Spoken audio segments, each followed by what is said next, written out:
Assalamualaikum warahmatullahi wabarakatuh. Innal hamdalillah nahmaduhu wa nasta'inuhu wa nastaghfiruh wa na'udzu billahi min shururi anfusina wa min sayyiati a'malina. May yahdihillahu fala mudilla lahu wa may yudhlilhu fala hadiyalah. Asyhadu an la ilaha illallah wa asyhadu anna Muhammadan abduhu wa rasuluh.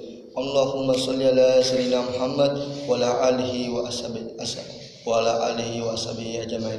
Amma ba'd. Pertama-tama yang saya hormati Ustadz Muhammad Ikram selaku dosen pengampu mata kuliah ilmu tajwid. Pertama-tama mari kita panjatkan puji syukur kepada Allah Subhanahu wa taala, karena rahmat dan hidayah inilah kita dapat melangkahkan kaki kita di tempat yang penuh berkah ini dan melangkah menuntut ilmu. Salawat serta salam tak lupa pula kita aturkan pada junjung kita Nabi Allah Nabi Muhammad SAW yang telah membawa kita dari zaman kebodohan menuju zaman kepintaran. Baik, adapun tujuan saya membuat video untuk memenuhi ujian tengah semester mata kuliah ilmu tajwid. Sebelum saya menjelaskan apa itu ilmu tajwid, saya akan memperkenalkan nama saya terlebih dahulu. Perkenalkan, nama saya Adrian Syah Afnal, NIM saya 2121-1005. Ya, itulah nama saya. Baik, saya akan menjelaskan sedikit apa itu ilmu tajwid. Ilmu tajwid menurut bahasa berasal dari kata jawada yujawidu, tajwidan yang berarti perbaikan, penyempurnaan dan pemantapan bacaan. Ilmu tajwid juga disebut tahsin, yakni membaguskan atau memperbaiki bacaan.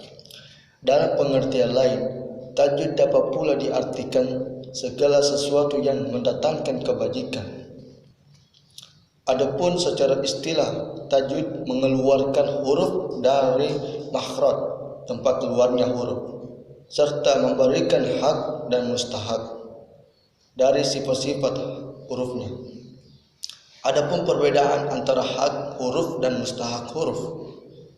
Hak huruf adalah segala sesuatu yang wajib ada pada setiap huruf. Hal ini meliputi sifat-sifat huruf dan tempat keluarnya huruf. Sedangkan mustahak huruf adalah hukum-hukum baru yang timbul oleh sebab-sebab tertentu setelah hak-hak huruf melekat pada setiap huruf.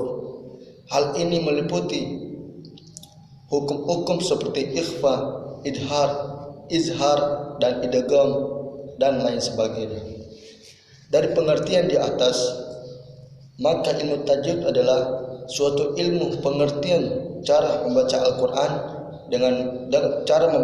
dengan baik dan tartil menurut makhraj, panjang pendek, tebal tipisnya, berdengung atau tidaknya, serta wakaf ibtida yang sudah diajarkan oleh Rasulullah SAW kepada para sahabatnya. Itulah pengertian dari ilmu tajwid.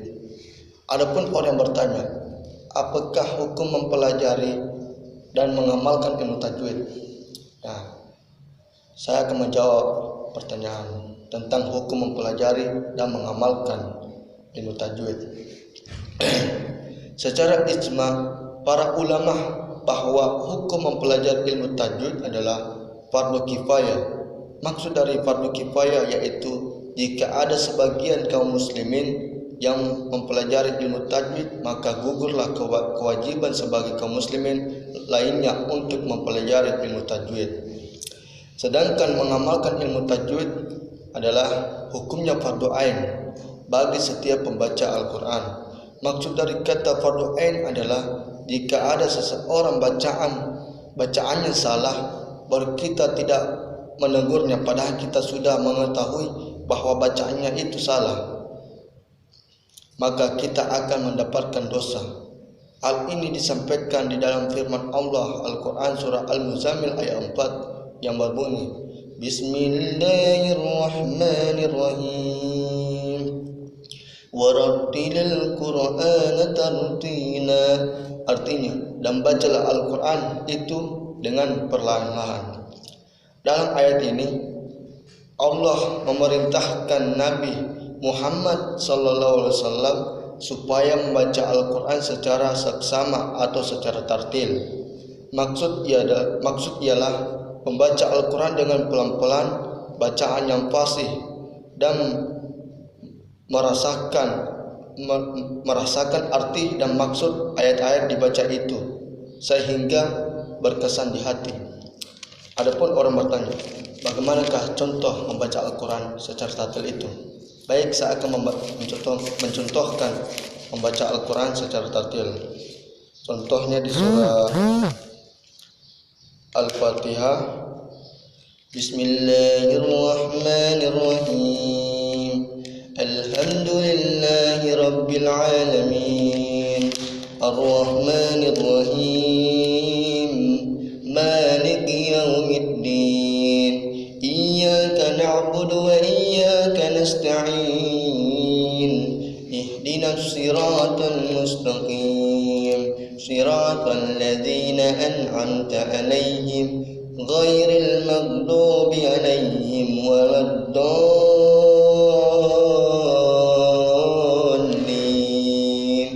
Amin. Itulah contoh membaca Al-Quran secara tartil. Baru ada lagi yang menanyakan bahwa bagaimana, berapa carakah membaca Al-Quran dengan tartil itu? Baik, cara membaca Al-Quran dengan tartil itu ada 6. Yang pertama, setiap huruf harus diucapkan dengan makhraj tempat keluarnya huruf yang benar, sehingga huruf ta tidak dibaca ta dan huruf dha tidak dibaca za.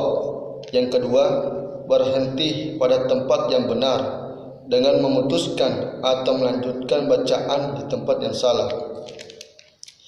Yang ketiga, membaca semua harakat dengan benar, yakni menyebut fathah, kasrah, dan dhammah dengan perbedaan yang jelas. Yang keempat, mengeraskan suara sampai terdengar oleh telinga kita sehingga Al-Quran dapat mempengaruhi dan meresap ke hati. Yang kelima, memperindah suara agar muncul rasa takut kepada Allah Subhanahu wa taala sehingga mempercepat pengaruh ke dalam hati. Dan yang keenam atau yang terakhir, membaca dengan sempurna dan jelas setiap tasdid dan matnya. Itulah 6 cara membaca Al-Quran dengan tartil.